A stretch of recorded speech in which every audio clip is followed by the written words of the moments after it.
This is a Business Express. It's Zibby here, and I've got Rotus joining me this morning. Well, happy day after Christmas, Rotus. Yeah, happy, is it Boxing Day? Happy Boxing Day. Boxing Good Day. morning. It's All good to right, be with you. same here. All right, so can we dive straight in? Let's do that. Let's jump, let's hop on in. And if anyone's out there not sleeping over from eating too much Christmas food, they can send messages and join the fun if they All want right. to. The WhatsApp number is 0809 444 981. Yes, indeed. So yeah, we got a review of the Nigerian economy from I think it's the Bishop of the Sokoto Catholic Diocese, Matthew Hassan Kukah. And well, I think we should just go through some of his quotes. You want to read one and I read one? I'll go first. Let me read the first one. Okay. So I think this was his message. He reviewed the Nigerian economy basically in his Christmas message to his congregation. So he says, we keep asking questions in seminars, conferences, and committees as to why we are unable to progress, but nothing ever happens. Why has progress eluded us? And I think that's a very good question. Something that people should reflect on as you look back on 2022. Why has progress eluded Nigeria? I think he did give the leadership, he gave them some props on infrastructure, particularly with respect to roads. Said the roads have, well, yeah, he gave them props on the roads. That was what, but there's still traffic here and there, but I guess we'll give them that. Then I don't know if you want to read the next one on the campaign promises. Okay. And he also says, quote, who would have imagined after listening to the campaign speeches ahead of the 2015 elections, the new president's inaugural speech, that we will be so worse off than we were. Yet it could not get even worse if we do not pause and pause very seriously. So he's channeling Ronald Reagan, who I think it was one of his debates. I'm not sure if I think it was I can't remember which debate it was, but Reagan asked the American people, are you better off now than you were 4 years ago? And I think that's it's a question. And when you think about your Christmas celebrations, whether you saw more or less people excited, when you look at the prices of goods and services, are we better off now than we were 7.5 odd or 0.7 odd years ago? Then I think he went on next. Who will quarrel with the fact that our glory has departed as a country?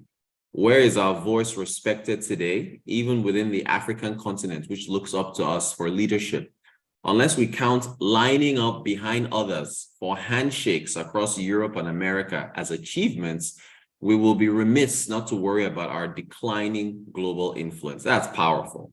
That's strong. Right. That's a really strong state. Are we still, does anyone listen to us, Zibby? Does anybody listen to Nigeria? Are we showing leadership? Obviously the leadership could be better. It definitely could be better, but I have to listening to what the bishop says, it does seem like Nigeria's influence around the world, even within Africa, seems to be dwindling. I would, unfortunately. I would agree. Do you want to take the one on poverty? Okay. Is being the poverty capital of the world and one of the most violent states in the world an achievement and are suffocating international debts? And you do not think our glory has departed? Wow. Yeah. The bishop went in. He really did. And you want people with platforms to speak truth to power, as they say. You got to be honest about where the economy is. You got to be honest about poverty. You got to be honest about debts. I mean, he's speaking, truth to power. And so if you think about the impact that COVID has had on the economy, also inflation, the World Bank said that about 7 million people more in Nigeria fell into poverty due to inflation, which is at a 17-year high or so. This was also interesting. He also indicted our sports authority. He says, we failed to qualify for the World Cup. Our Falcons lost their title. Our seemingly invincible champions, Anthony Joshua, who is practically British, Kamaru Usman, and Israel Adesanya, those guys, they're from practically New Zealand. Exactly, have all lost their titles. Our citadels of learning lie prostrate. That's education. When will glory return to us? I mean, the NFF, Nigeria's Football Federation, has been asked Tega when she comes in. I think you should send that quote to Tega. Let's get Tega's thoughts on that. An abject failure. Our sport, I mean, to think of where Nigeria is, the fact that you had Ghana, look at what Africa did at this most recent World Cup. That Nigeria was not there. Even the African Nations Cup, we didn't do well there. Abject failure from the NFF. That's sports. Okay. The next one is on healthcare. You want to take the next one on healthcare? Okay, sure. I speak for myself and Nigerians when I say we thank God that he mercifully restored you to good health. We know that you are healthier now than you were before. Wow, Bishop, so shady. We can see it in the spring in your steps, the thousands of miles you have continued to cover as you travel abroad. May God give you many years of good health. I mean, healthcare, we're laughing, but Zibby, the number of doctors per patient has reduced.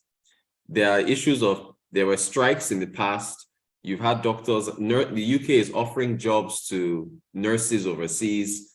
There are doctors that are leaving to go overseas so they can get better pay. Look at our healthcare. Look, I preach eating healthy and being as strong as possible because you cannot afford to fall sick in this country because you are basically paying where is our universal healthcare? We don't have a proper universal healthcare. We have one, but is it operational? And what does it cover? How many stories did we hear this year of people who were in an emergency and when they got to the hospital, they were forced to pay for care before they got there? Some of them even passed away. Right. So the healthcare speaks for itself. Okay, what's the next one now? However, so this is along the same lines. However, I also wish that millions of our citizens had a chance to enjoy just a fraction of your own health by a measurable improvement in the quality of healthcare in our country. Then I think, this is you want to take the next one on being vulnerable? Okay. It is sad that despite your lofty promises, you are leaving us far more vulnerable than when you came, that the corruption we thought would be fought has become a leviathan and sadly a consequence of a government marked by nepotism. So can one say that Nigeria is less corrupt today than it was 7 odd years ago? This was one of the reasons why the last administration was kicked out. Many Nigerians say that the corruption was too much. And maybe I don't know. Yeah. So has there been a marked improvement in fighting corruption in the nation?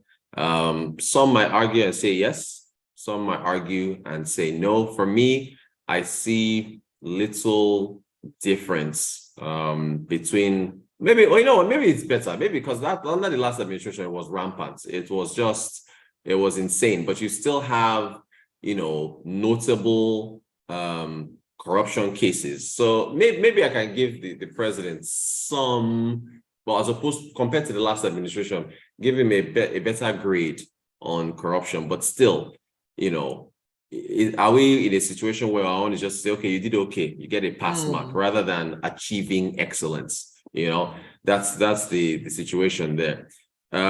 Please, if we have any comments, if you want to go right ahead, if we have any comments coming in. Okay, let's just pull these messages up. Benga says, glory will return to us only if we elect good leaders next year. Healthcare is a serious matter. Some of those government and private hospitals use medical tests to kill patients.